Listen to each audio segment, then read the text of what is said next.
السلام عليكم ورحمة الله.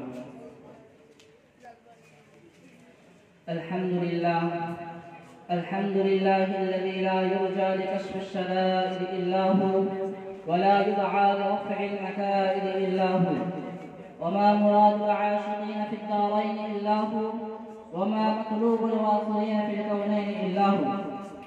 لا حافظ ولا ناصر إلا هو، لا واجد ولا ماجد إلا هو.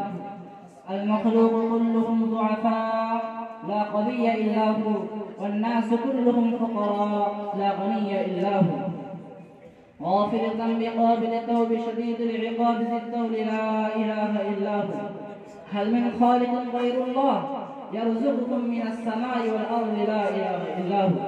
ومن يملك السمع والأبصار إلا هو، ومن يعلم الجهر والسر إلا هو. موسى على الطور حين ناداه قال لا إله إلا هو. يوسف في قعر البير حين ناداه قال لا إله إلا هو. يونس في بطن الحوت حين ناداه قال لا إله إلا هو. إبراهيم في نار الحريق حين ناداه قال لا إله إلا هو. ونشهد أن لا إله إلا الله وحده لا شريك له، وهو الحي لا إله إلا هو. ونشهد أن محمدا عبده ورسوله صلى الله عليه وعلى آله وبارك وسلم. يعلمون أن الدنيا دائرة ولذتها فانية وطاعتها باقية وحاصلها فوت وآخرها موت. إخواني، بدن ضعيف، سفر طويل وزاد قليل وبحر عميق والنار حريق والصراط دقيق والميزان عديل والقيامة قريب والمنزل والحاكم رب جليل.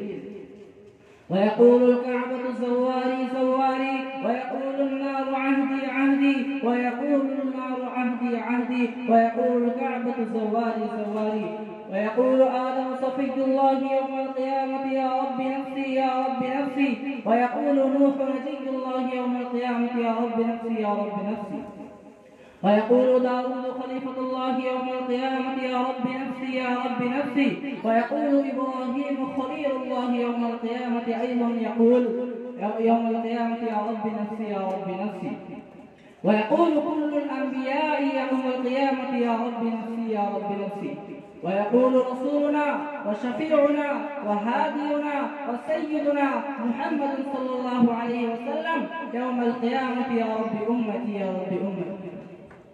ويقول الجليل الجبار جل جلاله عما نواله حبيبي يا عبادي لا خوف عليكم اليوم ولا أنتم تحزنون. بارك الله لنا ولكم في القرآن العظيم، ونفعنا وإياكم بالآيات والذكر الحكيم، إنه تعالى جواد كريم قريب